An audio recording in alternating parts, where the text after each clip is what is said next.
Hi friends, this is your pal Scott, and today we are going to talk about Dungeons and Dragons and the shocking appearance of Lorwyn First Light. All right, so Lorwyn First Light is a lot. Nerd Immersion recently covered it on his channel, and it's a new historical news event in Dungeons and Dragons. And the reason why is we're getting another Magic the Gathering pure D&D canon setting, right? Or you're like, well, there's nothing new about that, Scott. We already got 3 at minimum, right? Strixhaven, Theros, Ravnica. Well, that's interesting. They were printed with 100% D&D canon, black spine, red ampersand, D&D pure canon.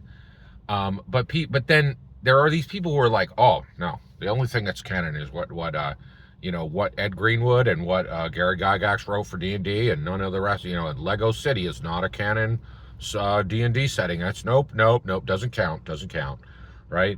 And you're like, dude, that's literally a Dungeons and Dragons source book. What do you mean it doesn't count? It's just like Eberron. It's just another world in the D&D multiverse. And they're like, no, it's a separate universe, blah, blah, blah, blah, blah, right? And here, Lorwyn First Light gets rid of this completely, right? Because Lorwyn First Light is not being published as a separate source. It's saying, hey, Forgotten Realms, this content is coming with the Forgotten Realms product, okay? And the reason why is this setting is saying the Feywild from Forgotten Realms connects to many things, and one of those things is the Magic the Gathering universe through Lorwyn, right? That is huge. It is a massive change, right? And so, so one of the things it's doing is it's a nested IP, right? So, and one of the reasons, I believe that the moment they were like D&D is a multiverse, I'm like, yes, of course it is. All right, so when they made Conan the Barbarian years ago, Hyperborea is clearly a D&D canon setting. Duh, right? Yeah, and others are like, no, it's just a special project they did. It's separate. Blah blah blah blah blah blah blah blah. Like, no, and so I accepted a multiverse years ago, right? But I think it's very important to understand that what they're doing now, so Lorwyn First Light is a nested IP. It's nested within Forgotten Realms, so that there is no way to deny the D&D canonicity of the Magic the Gathering universe, right? The Magic the Gathering universe is clearly connected to the Dungeons and Dragons. The Magic the Gathering realms are absolutely 100% canon connected to the Dungeons and Dragons realms, and the Dungeons and Dragons realms are 100% absolutely canon connected to the Magic the Gathering realms. There are multiple ways to traverse back and forth between these universes. This is no longer debatable, and I think they did this nested IP to shut the door on any discussion. Now, what kind of stories does this prompt? Well, get this. There's always this question of, oh my gosh, is D&D woke, right? Is it still making progressive stories? I think it is. Here you go. So why was Lorwyn First Light connected officially to Forgotten Realms? I believe this is a political statement, that I believe there's a ton of hidden political speech in Dungeons and Dragons that is progressive, that is liberal, that is left. Okay.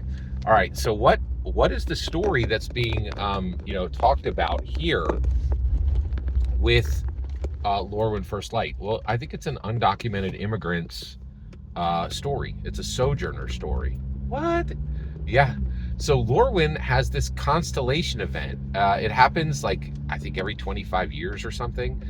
And it's and a darkness comes over Lorwyn, and everyone who's good in Lorwyn, their alignment switches to evil, and everybody who's evil, their alignment switches to good. That last part, the only people who are really evil on Lorwyn are the elves, and they don't even get good. They're just like not jerks. Okay, I thought was funny.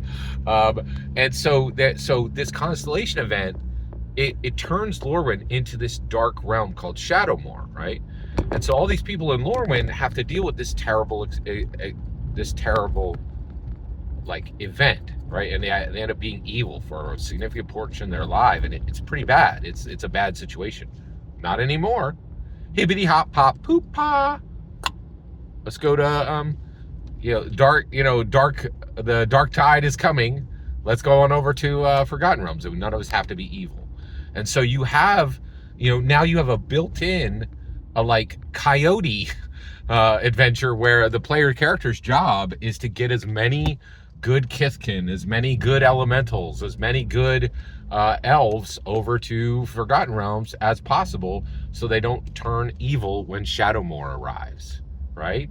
That's incredibly progressive. That's really cool, right? Like, that's literally one of the themes that they put in the recent One Battle After Another movie with Benicio del Toro, who played essentially an undocumented immigrant ally who really, helped his people to hide and move and arm themselves and all the, it's very interesting. So I think that's the reason we're getting Lorwyn that's one of two. We're getting Lorwyn First Light. We're getting it to just absolutely end this debate. There is no debate. Every single Magic the Gathering setting is absolutely canon to D&D. I think this is rock solid clear at this point. And anybody who contests this has less and less grounds to actually contest it on every day. The D&D multiverse is a D&D multiverse. It is Eberron. It is Greyhawk. It is Forgotten Realms. It is Lorwyn. It is Lego City. It is Star Trek, right? These are all D&D canon settings, in my humble opinion. And I think anybody who denies this has less and less ground to stand on every single day, because Hasbro is making sure of it. Every single word you just heard in this video is my humble opinion. Nothing more, nothing less. The important part is when I get to hear your humble opinion. When you get in the comments and send your traffic. Please consider subscribing, and have a fetch millennium.